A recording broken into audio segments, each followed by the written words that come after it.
Valentine's Day is coming and it's making me think about the years that I spent feeling single and unlovable and frustrated and lonely. Somehow, I always ended up being single on Valentine's Day. And for many years, I felt like there really wasn't anything I could do about it. I just had to wait for the right partner to come around. But what really changed things for me was beginning to build a healthy relationship with myself. Once I knew how to love and care for myself, once I knew that I was unconditionally worthy, that is when I attracted a partner who truly loved and cared for me. And I was able to take in the love that he was giving me. So this Valentine's Day, I want to encourage you to focus on building a healthy relationship with yourself, on taking care of yourself and treating yourself well. And I want to invite you to enroll in my online course called Date Yourself, 4 weeks to a healthy relationship with you, to help you do just that.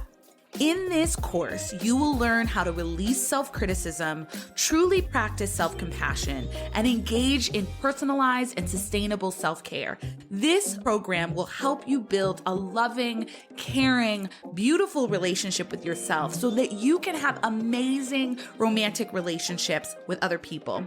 So whether you're single or partnered, treating yourself to the Date Yourself program is the best gift you can give yourself this Valentine's Day.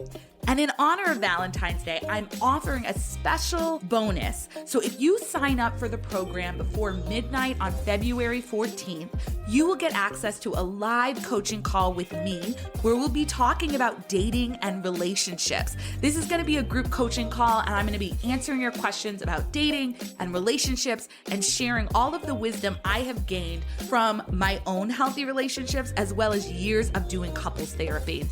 You can enroll and learn more by going to unconditionallyworthy.com/date yourself. I hope to see you there.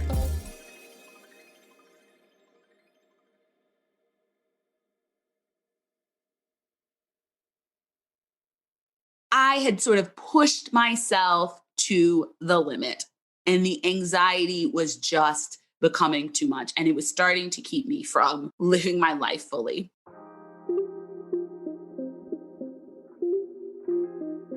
Welcome to the Unconditionally Worthy podcast. In this podcast, I will guide you on your journey to connect with the true source of your self-worth. Each week, we'll discuss barriers to unconditional self-worth, the connection between self-worth and relationships, self-worth practices you can apply to your life, and how to use self-worth as a foundation for living courageously. I'm your host, Dr. Adia Gooden, a licensed clinical psychologist, dance enthusiast, and a dark chocolate lover who believes deeply that you are worthy unconditionally.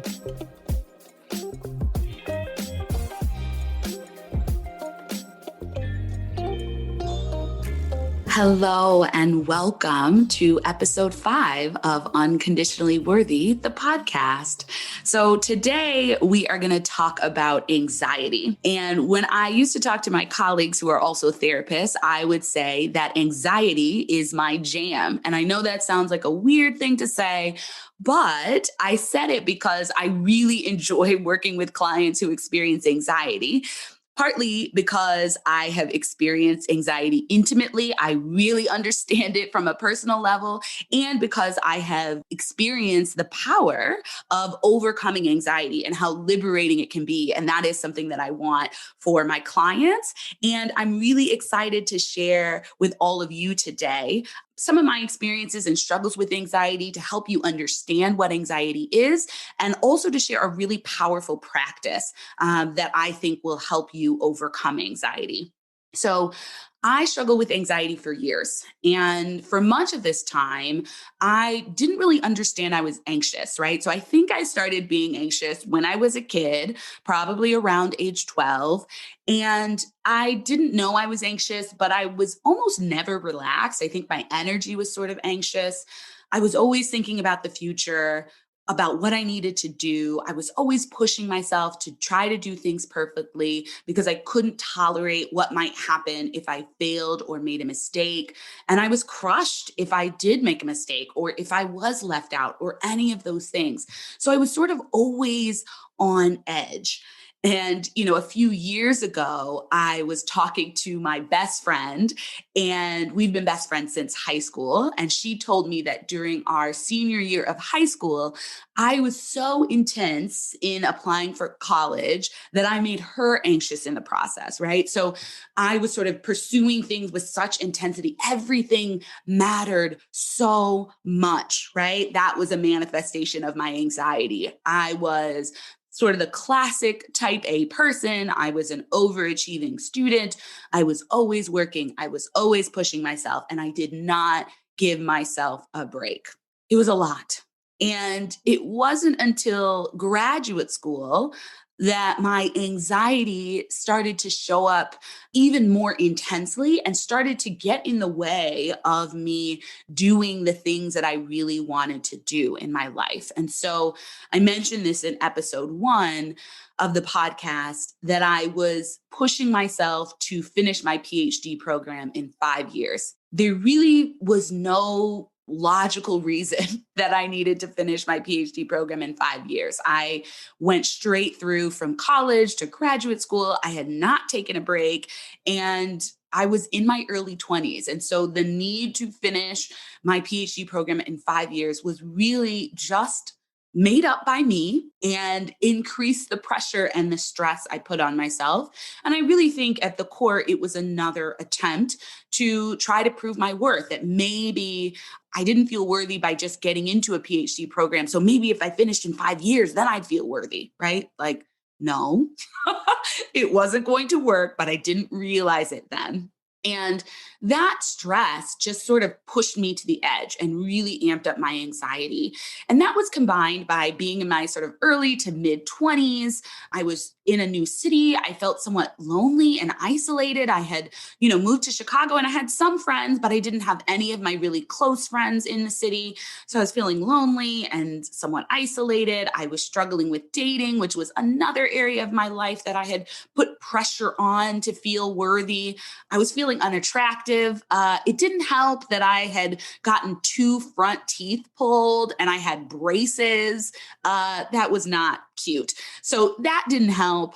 I remember going out with my friends and, going to clubs and wanting to be chosen to dance and all of that good stuff, and almost never was chosen. And that really left me feeling like I was unattractive, like people didn't, want to date me. And so all of these things combined, me not feeling like I was doing well enough academically, me not feeling like relationship and dating stuff was going well, me feeling somewhat isolated and lonely, all of that combined and caused me to feel really anxious.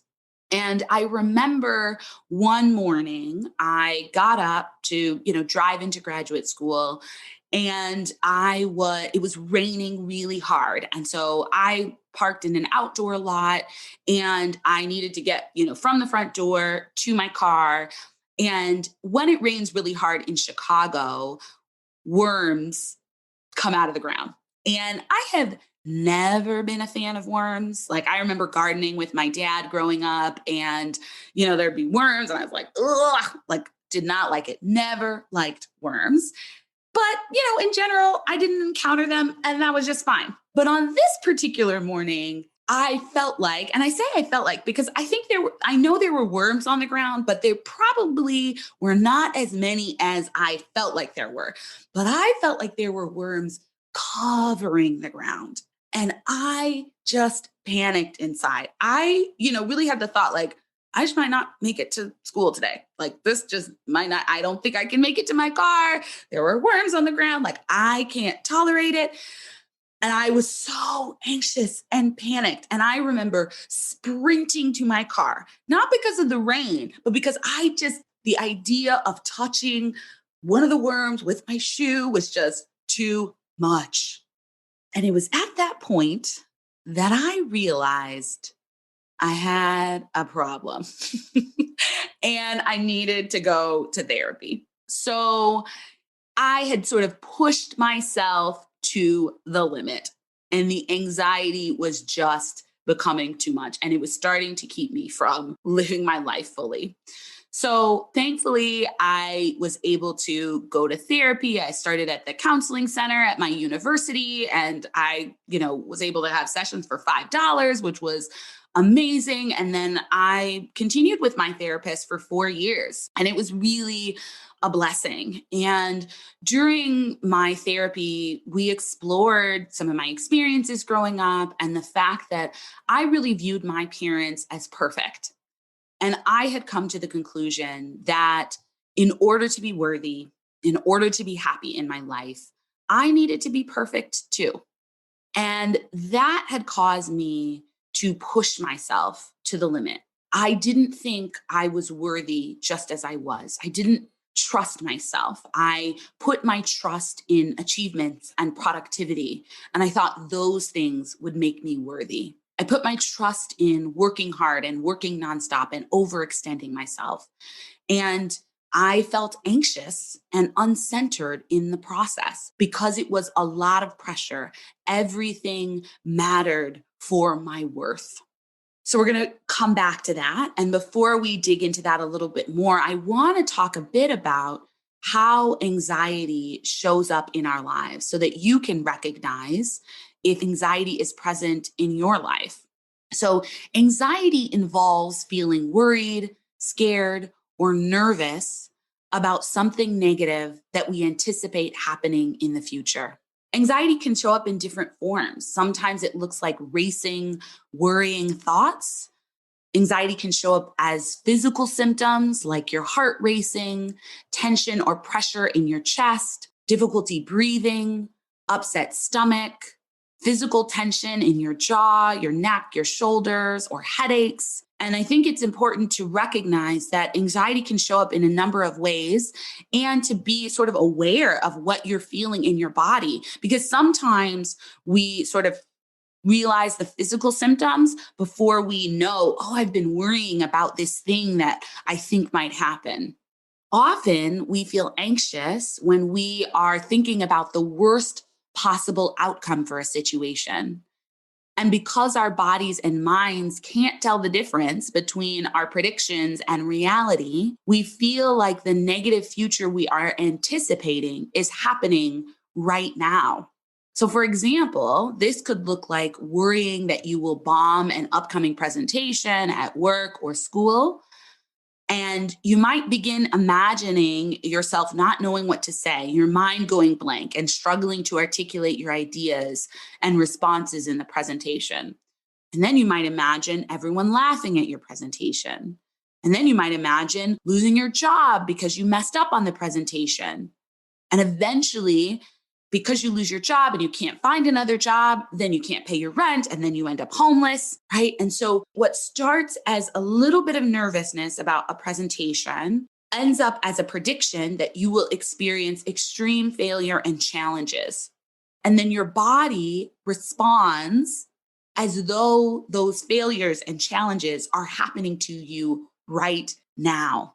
So just notice what you feel as I give this example, right? Starting with, oh, I'm nervous to, oh my gosh, I'm going to fail and I'm going to lose my job and I'm going to be homeless. And our minds can do that really quickly. And then we immediately start to feel the stress, the anxiety, the worry, the tension from believing that we are going to fail at life. And we experience that now. And the irony is that when we get caught up in our fears and worries, we are more likely to do poorly in the presentation because we're so worried about failure that we aren't present and we don't show up and share our gifts fully. We're distracted by the fear that we're going to fail. And the trick is that our minds try to convince us that we have to think about the worst possible outcome to prepare ourselves for the future and to attempt to protect ourselves from disappointment. But this really just causes us to suffer now, right? It really just causes us to experience the suffering we anticipate in the future right now. And it makes it more likely that we will bring negative energy into the situation and be distracted by our fears of failure and then do worse. So it becomes a self-fulfilling prophecy. Take a breath. This is not intended for you to judge yourself. If you have been caught in that cycle before, no judgment. We've all been there. I have certainly been there. But just notice that it doesn't work, that worrying about the worst possible outcome doesn't work. It doesn't help. So I do want to note that there are some times when anxiety is valuable and important. Sometimes our anxiety in a situation tells us something important, and we should listen to that. The goal isn't to never ever feel fear or anxiety, right? Those things are useful. But what we want to be able to do is distinguish between anxiety that is useful and anxiety that holds us back from what we want in our lives. So that really touches on the biggest problem with anxiety, that it holds us back from living life full out. When we are driven by anxiety, we start to live to prove ourselves and our worth to others, and maybe even to ourselves. We live to mitigate risks and avoid failures. And all of this, trying to prove our worth, trying to avoid risk and failure, keeps us playing small and holds us back from showing up as our full selves in the world. We end up living life to prove that we are worthy, and we stay within the confines of feeling safe, and we miss out on the full richness of life, and we don't contribute our gifts to the world. So even when I was achieving highly academically, this was true for me. I was living to prove myself. And there's a difference between striving to reach our personal dreams and goals and striving to prove that you are worthy. And when we do the latter, when we try to prove our worth, when we live to prove our worth, it holds us back. As I've mentioned before, the core issue underlying my anxiety was fearing that I was unworthy. My anxiety was connected to the feeling that I had to be someone else, to be productive, to achieve highly, to be the perfect friend, to be chosen as a romantic partner in order to be worthy. And that if I missed the mark on any of these things, my unworthiness would be exposed. I felt I had to keep up with all of these things, to do all of these things perfectly in order to be worthy. And this was stressful and anxiety provoking. My anxiety finally subsided when I began to dismantle the conditions I had placed on my self-worth. And when I came to understand and believe that I am worthy just as I am. Connecting to my unconditional self-worth helped to lower the pressure on all of the things I was striving for. I no longer needed to do well academically or professionally to prove my worth. I no longer needed to be the perfect partner to prove that I was lovable. I talked a lot about that in episode 2. I no longer needed to be perfect to be worthy. And when I let go of the pressure I was putting on myself to prove my worth through all of these things, my anxiety subsided. And the beauty is that when I was centered in my worthiness, this freed me up to pursue the career and life of my dreams. It has freed me up to build a lasting, loving relationship. It has freed me up to have more mutual, balanced friendships, right? The anxiety was keeping me from what I most desired. At the core, connecting to our unconditional self-worth is about healing and transforming our relationships with ourselves. Letting go of the belief that something is wrong with us. Releasing self-criticism when we make a mistake or experience a failure.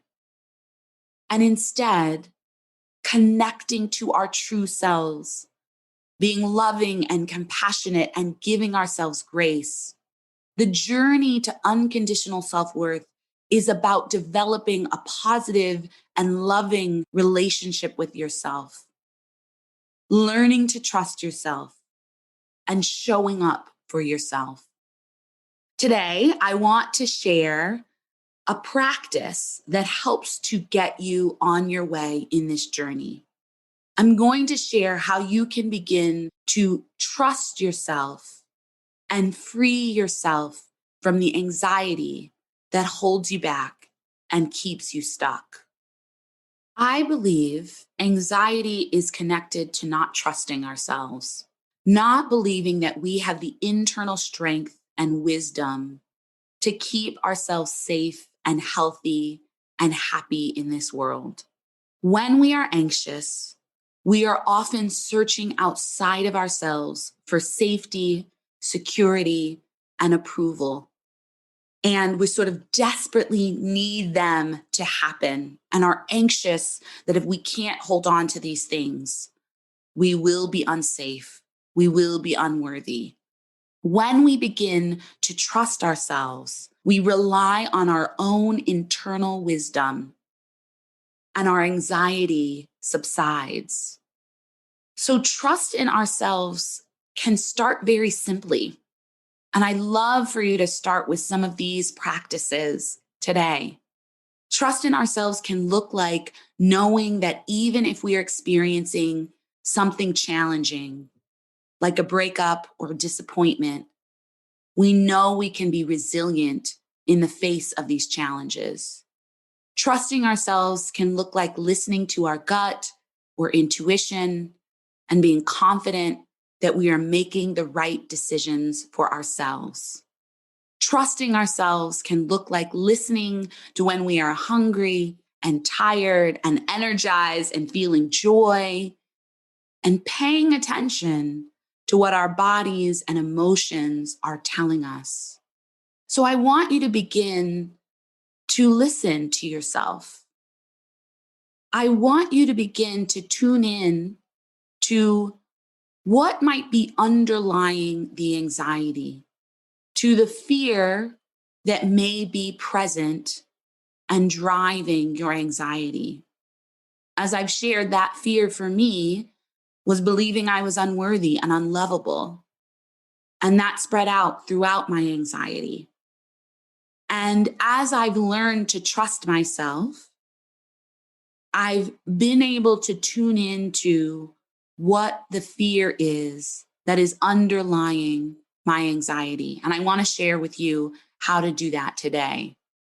You might have a fear that you will be rejected, a fear that you will fail, or that you won't have the success you hoped for, a fear that you're not good enough, a fear that you're unlovable. And I think it can be helpful to understand that these fears are usually connected to challenging experiences we've had in the past.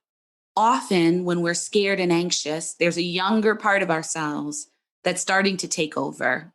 I know for me, when I feel anxious, I remember and I connect to the 12-year-old Adia who was really worried that she was unlovable and really scared that she would be rejected. And so when I make a mistake, it's like she is back with me. It's visceral. My chest gets heavy and tight.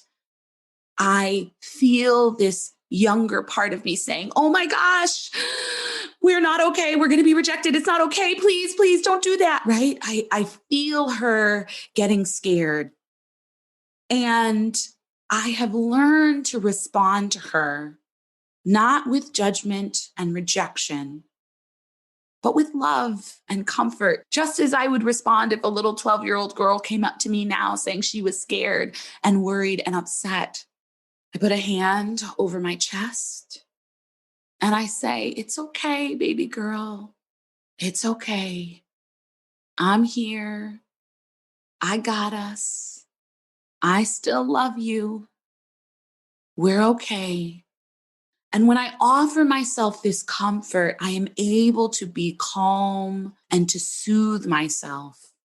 I tap into the wise, compassionate part of myself and offer myself the love that I need in the moment. And that calms my anxiety. I trust in the wise and compassionate part of myself.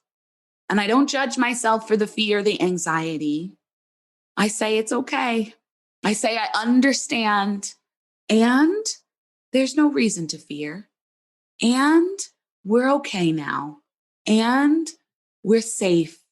And this form of self-compassion allows me to remember that I am worthy, even when I feel scared.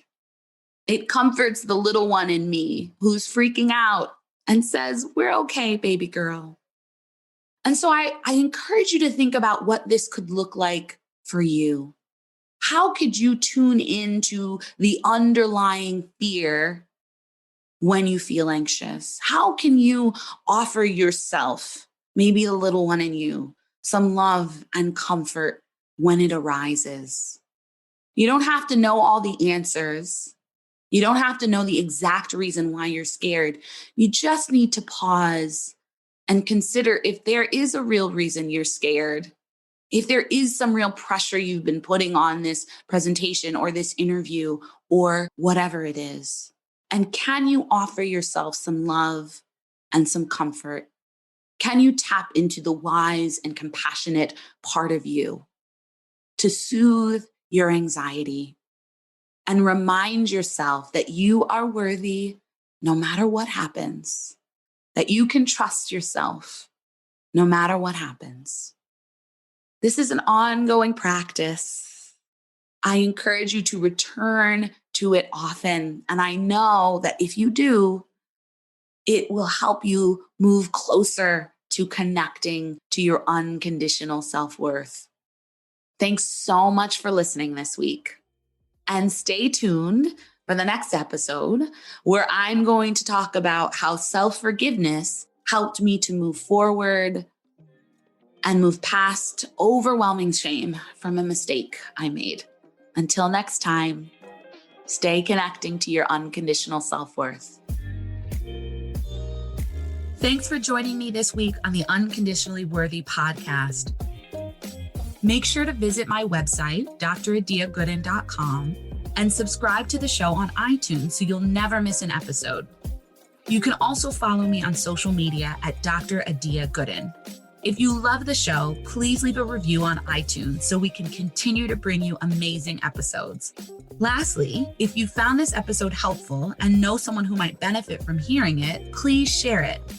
Thanks for listening and see you next episode. This episode was produced by Chris and Tiana, and the music is by Waterboy.